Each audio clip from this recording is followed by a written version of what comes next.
College वॉलेज में भी bunk मारे हैं आपने कभी? जी। क्या करने के लिए? तुम क्या कर रहे थे कॉलेज में? तुमने काहे के लिए बंक किए थे? मेरे कॉलेज में तो लड़कियां भी लड़कों जैसी थी। और भाई क्या हमारा छोड़ा। सीरियसली मतलब उठा लेती थी? था क्या, मतलब ऐसा कुछ बंक मारने वाला था नहीं शायद भाई, मतलब ऐसे ही। तो कुणाल, आपने कभी क्लास बंक किए? हाँ।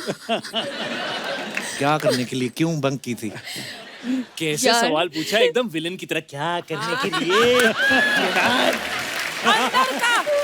Suddenly, बाहर आ गया।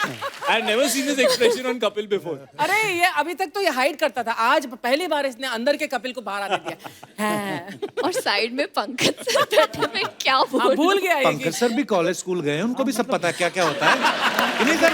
हाँ बिल्कुल, मतलब मैं भी नॉर्मल सा इंसान हूँ। हाँ? मेरा भी एक जमाना रहा होगा कि मेरे भी अरमान होते होंगे। एक्चुअली बोलते कि अच्छा जब पंकज सर बैठे, अंदर से चाहे पंकज सर का भी दिल कर रहा हो कि मेरे से भी पूछो कुछ कॉलेज की बात है। कमाल है। मुझे अभी सडनली रियलाइज हुआ, हम सडनली जैसी डैड ने बोला ना मेरे भी अरमान थे, मुझे लगा but dad I don't want to hear आपके क्या अरमान थे। मैं भी शायद ओल्ड स्कूल बेटा हूँ। पंकज सर कभी ऐसा हुआ आप एयरपोर्ट पे कहीं जा रहे हो, किसी कोई फीमेल फैन आई हो आपकी, बड़ी तारीफ की हो आपकी कि वाह पंकज सर बड़ा अच्छा लग रहा है आपसे मिलके, कमाल के एक्टर हैं, सेल्फी लेके खूब इंप्रेस करके उसके बाद बोला हो कि शाहिद से मिलवा दीजिए ना 2 मिनट? ऐसा ये जो उससे पहले आपने बहुत सी बात नहीं की, कही ना कि आप बहुत अच्छे एक्टर हैं, वो है वो है। ऐसा सब कुछ कोई नहीं बोलता है, सिर्फ आके कहते हैं आप शाहिद के पापा हो, हाँ हैं, शाहिद से मिलवा सकते हो। And I feel very proud. नहीं, बिल्कुल सर, बिल्कुल। I feel very proud. ये dad is being very kind. मैं अपने एक्सपीरियंस से कह सकता हूँ, मैं जब भी कहीं भी जाता हूँ, चाहे मैं आपके शो पे भी आया हूँ, सबसे पहले बात डैड की होती है। और लोगों की आंखों में इतना रिस्पेक्ट और इतना प्यार होता है, और एक सवाल भी होता है कि तू कर पाएगा ना अपने बाप का नाम रोशन या नहीं, क्योंकि डैड ऐसे एक्टर हैं कि बहुत लोगों को प्यार है उनसे। और मैंने यही सबसे बड़ी सीख मेरी यही थी कि आप कहीं भी काम करें, चाहे आप टेलीविजन पे करें, चाहे आप OTT पे आजकल काम कर रहे हैं, या फिल्में करें या स्टेज पे करें, लेकिन अगर आपके काम में वो ताकत है तो आप ऑडियंस को अट्रैक्ट कर लेते हो, किसी भी प्लेटफॉर्म पे कर लेते हो। और फिर अगर आपका काम दिल को छू जाए तो वो सालों साल तक लोग याद रखते हैं। जैसे हमारी पर्सनल लाइफ में कभी कभी कुछ ऐसे मोमेंट्स होते हैं जो हम कभी भूलते नहीं हैं, अपनी फैमिली के साथ, अपने माँ बाप के साथ, अपने बच्चों के साथ।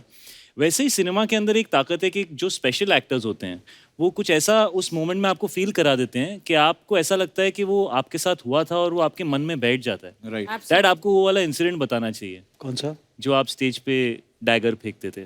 You must tell everybody this one. ये सबसे पहले मुझे ये इंसिडेंट डैड ने बताया था। जब मैं इनसे पूछता था भाई एक्टिंग क्या होती है, क्या होता है, दिस वर्ड है ना, विलिंग सस्पेंशन ऑफ डिसबिलीफ, कि लोगों को लगना नहीं चाहिए कि ये फिल्म बन रही है, असल में हो रहा है, ऐसा लगना चाहिए। तो डैड ने मुझे एक किस्सा अपनी एक्टिंग के बारे में बताया था। Sir please. ये स्टेज के ज़माने की बात है। अच्छा, जब हम लोग थिएटर करते थे तो एक प्ले किया था हम लोगों ने, वॉइज़ेक नाम से। अच्छा जी। जॉर्ज ब्यूखनर का प्ले, बड़ा मशहूर प्ले है। तो जिस स्टेज पे हम लोग करते थे वो 20 बाई 20 का स्टेज था सिर्फ। अच्छा सो वेरी स्मॉल, और ऑडियंस 3 फुट के बाद बैठती थी।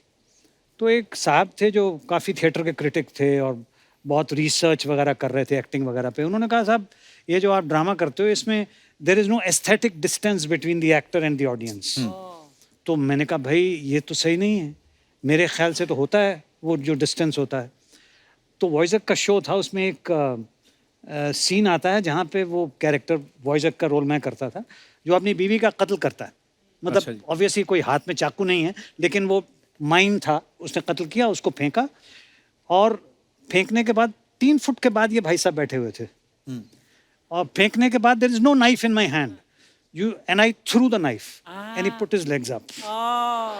सो that was my answer to him के वो कन्विक्शन, वो बिलीफ, वो being there in that moment इतना स्ट्रांग था कि वो ऑटोमेटिकली एस्थेटिक डिस्टेंस ऑडियंस और कैरेक्टर और एक्टर के दरमियान पैदा कर रहा है। बड़ा कुछ सर आपकी फिल्मों से, बड़ा आप में जैसे मैंने पहले कहा कि बहुत सीखा भी है लोगों ने, आगे भी सीखेंगे। मेरे को ऐसे मकबूल का, अच्छा सर मैं मकबूल कभी भी देख लेता हूँ, कितने भी बजे कहीं से भी कोई देख रहा हो तो बीच में से भी देख लेता हूँ। मुझे ऐसे पूछने का मन किया कि एक सीन था जिसमें नसीर साहब और ओमपुरी साहब कुछ बात कर रहे हैं और पंकज सर बैकग्राउंड में कुछ काम कर रहे हैं, तो उनके मुंह से डायलॉग निकलता है, कहता मानना पड़ेगा एक्टर बड़े कमाल हैं अब्बा जी। तो मैं कहा कभी मुलाकात होगी तो सर से पूछूंगा कि ये फिल्म में था कि उन्होंने आपकी परफॉर्मेंस देख के वैसे ही निकल गया। नहीं, ये फिल्म का हिस्सा था। अच्छा जी। ये विशाल साहब का लिखा हुआ डायलॉग था। वो उनके कैरेक्टर को रिफ्लेक्ट करता था कि कह कुछ रहा है, कर कुछ रहा है, करता कुछ और है। सो उस नज़रिए से, but very kind of you to say जो आपने अभी कहा। पर सर आपने जो छोटे छोटे नुआंसेस थे उसमें मैंने देखा है पंकज सर जब आते हैं ना, जाते हैं कहीं मन्नत मांगने और तब्बू इनके साथ होती है तो कुछ बोलते हैं इरफान भाई को, मियाँ जो औरत होती है ना, कुछ तो बड़ा डायलॉग मजेदार बोला था। और फिर वो जो नाड़ा बांधते हुए आना, सर मुझे ये पूछना है कि आप कभी किसी को देखते हो ऐसे किरदार को कि ये कोई ऐसे चलता होगा, ये ऐसे करके इसकी बॉडी लैंग्वेज होगी, ये नाड़ा ऐसे बांधेगा, ये चीजें कहीं से मेरा ख्याल ऑब्जर्व है, करते हो आप? जो बेटा कहीं ना कहीं ऑब्जर्वेशन तो होता ही होगा जी। लेकिन जो कुछ भी आप किसी किरदार में भरते हो या लाते हो वो स्क्रिप्ट का हिस्सा होता है, स्क्रिप्ट के बाहर से कहीं नहीं लाते हैं। तो ये मेरा मानना है। ये डैड ना, ये जब भी डैड एक्टिंग के बारे में बात करते हैं तो मुझे लग रहा है अभी हम लोग बेबी पूल में बैठे हुए हैं, वो छोटी डक्स के साथ खेल रहे हैं and he is swimming deep into his characters.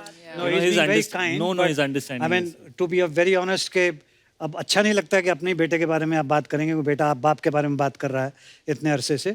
मगर आप बजाते खुद जानते ही होंगे कि पिछले कुछ सालों से किस लेवल का काम शायद करते रहे हैं और मेहनत भी करते हैं। हाँ, और उसके लिए I feel so proud as a father कि भाई ये 17-18 साल के थे जब मैंने कुछ ऑडिशन किए थे किसी एक सीरियल को बनाने के लिए। अच्छा जी। उसमें इन्होंने वो स्पीच उठा के डैड डैड डैड डैड मैं भी करूँगा कह के इन्होंने कहा, तो मैंने कहा कर दो भाई, तुम भी कर दो।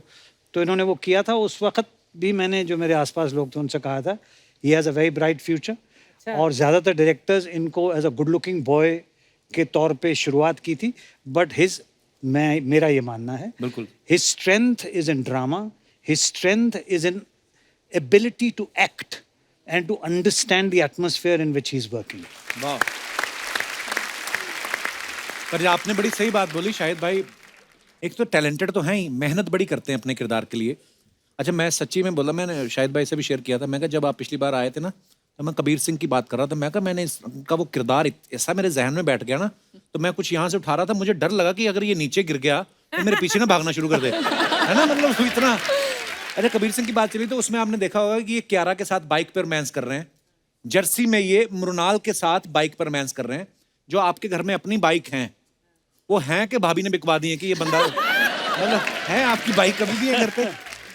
वो यार तुम ना हमेशा फंसाते हो यार। ये हमेशा ना मीरा के साथ मेरे को ना घर पे जाके फिर उसके, और सर वाइफ के मम्मी पापा भी होते हैं। हाँ जी, हाँ जी। और वो आपका शो बड़ा देखते हैं।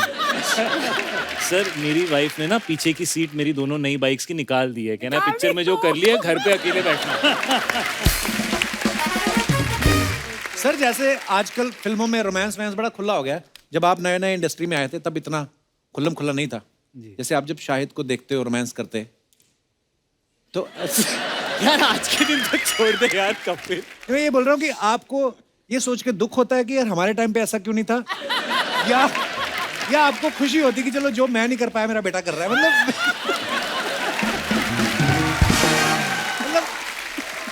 आई मीन अच्छा, इसका थोड़ा सा ईमानदार जवाब जो है, ईमानदारी चाहिए सर। तो इसका थोड़ा सा ईमानदार जवाब ये है कि जिस तरह के कैरेक्टर्स हमें मिलते थे जी, उन कैरेक्टर्स में इस तरह का कुछ करने का अपॉर्चुनिटी नहीं होती।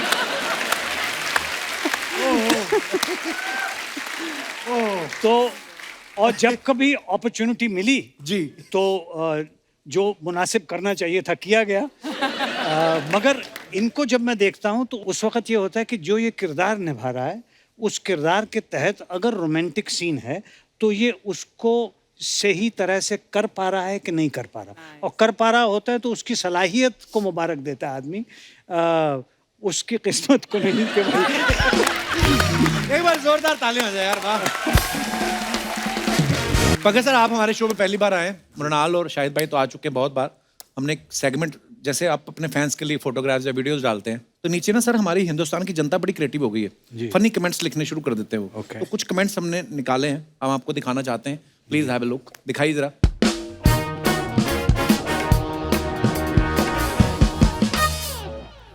शाहिद भाई ने फोटो डाला स्ट्राइप ट्राइब। आइए नीचे कमेंट्स पढ़ते हैं, बड़ा खूबसूरत पिक्चर है, कमेंट्स दिखाइए नीचे। सर सच सच बताना, मौजे धुले नहीं थे या आगे से छेद हो गया था?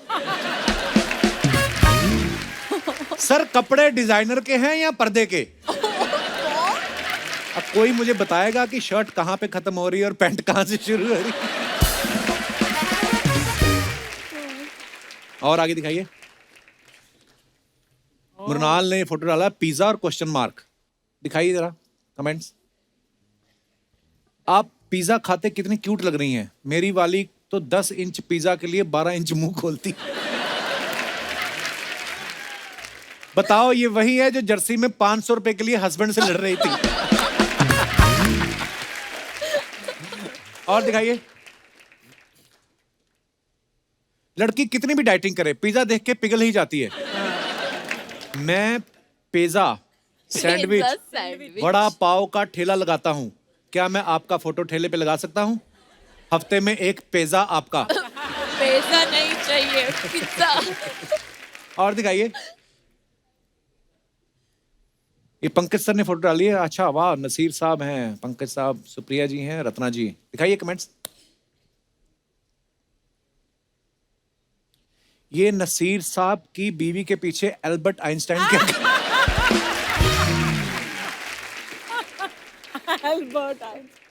आदमी लाइफ में कितना भी आगे निकल जाए, फोटो में बीवी के पीछे ही अच्छा लगता है।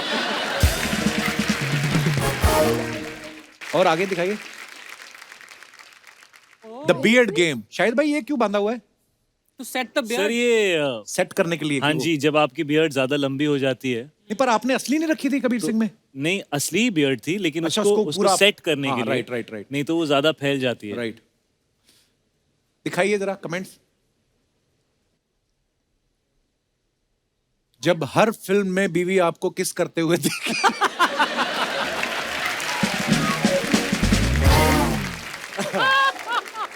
इतनी कस के दाढ़ी बांधी है कि सर के बाल खड़े हो गए। आपने पट्टी बंधवा तो ली, लेकिन अब खोलने के लिए कैसे बोलोगे? आगे मृणाल ने फोटो डाला behind the scenes what a journey. Thank you team. ये कौन सी पिक्चर का है मृणाल? ये लव सोनिया, ये फिल्म रैप था। एलए में शूटिंग हुई थी। हाँ, और मेरे कौन है ये एक्चुअली गोरा जो तुम्हें उठा के जा रहा है? हमारे डीओपी है। तो डीओपी करें, अपना काम करें, ये क्या कर रहे हैं? तू भी अपना काम कर, ये क्या कर रहा है? हमें बोलती, हम यहाँ से उठा के एलए छोड़ाते हैं आपको। दिखाइए कमेंट्स। पीछे सबसे ग्रीन टी शर्ट वाला देखो, उसको पता है अब तो। कैमरा वाला सोच रहा है इसने कैमरा तो कभी उठाया नहीं, लड़की के लिए तुरंत तैयार हो गया। देखो मैं ही नहीं, मेरे जैसे और भी बड़े हैं। वैसे तो ये सब मिलके टैक्सी भी कर सकते थे, लेकिन बंदी उठाने के चक्कर में लगे हैं। पहली बार डॉलर पे रुपया भारी पड़ा है। ओ देखो किसी ने लिखा है अंग्रेजों मृणाल छोड़ो। अंग्रेजों बना छोड़ो। ये अंग्रेज नहीं होते, सारे गोरे आदमी अंग्रेज नहीं होते मेरे भाई।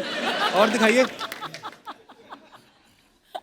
Monday mornings. ये कब की फोटो है पंकज सर? ये एक फिल्म की है, शहर नाम की फिल्म है। अच्छा जी। दिखाइए कमेंट्स नीचे। Where is this, Pankaj? Where is this taken? This is Lucknow. Lucknow. Pankaj Kapoor be like, अबे 10 किलोमीटर साइकिल चला ली, सीन कट कब बोलोगे? सर स्पीड ब्रेकर आता है तो आप भी सीट से उठ जाते हैं? अरे टेक्निकल चीज है ये, बाइक भी जो चलाता है वो ऐसे उठ जाते हैं स्पीड ब्रेकर। सर आप किसी फिल्म में साइकिल चला रहे हैं या ये पेट्रोल महंगा होने का साइड इफेक्ट है? और आगे दिखाइए। Stay sharp, wait for it. Wow what a picture. दिखाइए कमेंट्स। नीचे साउथ में अच्छी फिल्म्स देखते हुए, इतना पैसा कमाते हो, घर में प्लास्टर क्यों नहीं लगवाते? और आगे दिखाइए। Nice. I have a serious love affair with print and stripes. Nice picture. Comments दिखाइए। मेरा नाम स्ट्राइप्स है, लोग प्यार से मुझे प्रिंट बोलते हैं। DM me your number. ये कपड़े आप ही के हैं या प्रेस वाला गलत कपड़े दे गया? आप ऐसे बैठी हैं या फिसल के गिरी हैं? कितना देखो टाइम है। मेरी मम्मी भी ऐसे ही बड़े कपड़े दिला देती है, कहती है अगले साल भी काम आ जाएंगे। है मेरे साथ। और दोपहरी, वाओ, ये प्ले कर रहे हैं सर? हाँ मतलब ये मेरी नॉवेला है जो मैं पढ़ के सुनाता हूँ ऑडियंस अच्छा जी, जी दिखाइए कमेंट्स। उसी की तस्वीर। अच्छा जी। सर दोपहरी कम शाम ज्यादा लग रही है। ऐसा लग रहा है जादू करेंगे और अभी जैकेट में से कबूतर निकालेंगे। पंकज जी, किसी दोपहर को अपनी दोपहरी टोरंटो कनाडा भी लेकर आइए। एक उम्र हो गई है आपसे मिलने की तमन्ना में, आपके इंतजार में। वाह वाह वाह। शाहिद भाई, कल हमने आपका एक रील देखा, मैं अपने दर्शकों को भी दिखाना चाहता हूँ। पहले तो वो रील दिखाइए जरा। कहो तुम अच्छा चलो फिर डांट लो थोड़ा, अच्छा चलो फिर। तो ये रील शाहिद भाई ने डाला है। शाहिद भाई, आप खुद भी पिता हैं, अभी फिल्म में भी आप पिता बने हैं और आपके पिता भी फिल्म में हैं। कैसा महसूस हुआ आपको? हाँ, मैंने ये रील इसलिए डाला था बिकॉज ये पहली फिल्म है जिसमें मैं पिता का रोल निभा रहा हूँ जी। और उस फिल्म में मेरे साथ डैड भी हैं। तो एक बहुत इमोशनल चीज़ है मेरे लिए इस फिल्म के अंदर कि डैड के साथ काम करने का मौका मिल रहा है। और एक्चुअली ये कोविड के टाइम जब हमने ये फिल्म की थी तो पहली बार जब सब रुक गया था कोविड के बाद, तो उसके बाद पहली बार हम बाहर निकले थे एज फादर एंड सन, हम साथ रह रहे थे और हमें साथ में वक्त बिताने का मौका मिला। सेट पे प्रोफेशनल रहते थे लेकिन सेट के बीच में मेरे फेवरेट टाइम से जब हम साथ में लंच खाते थे, स्पेशली देहरादून में जब हम लोग थे, we used to get some time to eat together and talk to each other. Dad का कमरा मेरे पास होता था, कुछ बार हम लोग उनके कमरे के नीचे एक गार्डन है, वहाँ पे डैड कॉफ़ी पीते थे, मैं उनके साथ बैठ जाता था। अच्छा। और एट द सेम टाइम मैंने एक फादर का इमोशन इस फिल्म में प्ले किया है। तो कहते हैं कि जब आप बेटे होते हो तो आपको हमेशा ऐसा लगता है कि पापा ऐसा क्यों सोचते हैं, मम्मी ऐसा क्यों सोचती हैं, कोई मुझे क्यों नहीं समझता, मेरे पॉइंट ऑफ व्यू से क्यों नहीं देखते। लेकिन जब आप एक पेरेंट बनते हो तो आई थिंक तभी आपको समझ में आता है कि जो माँ बाप एक बच्चे के लिए फील करते हैं वो तभी आप समझ सकते हो जब आप कोई पेरेंट बनते हो।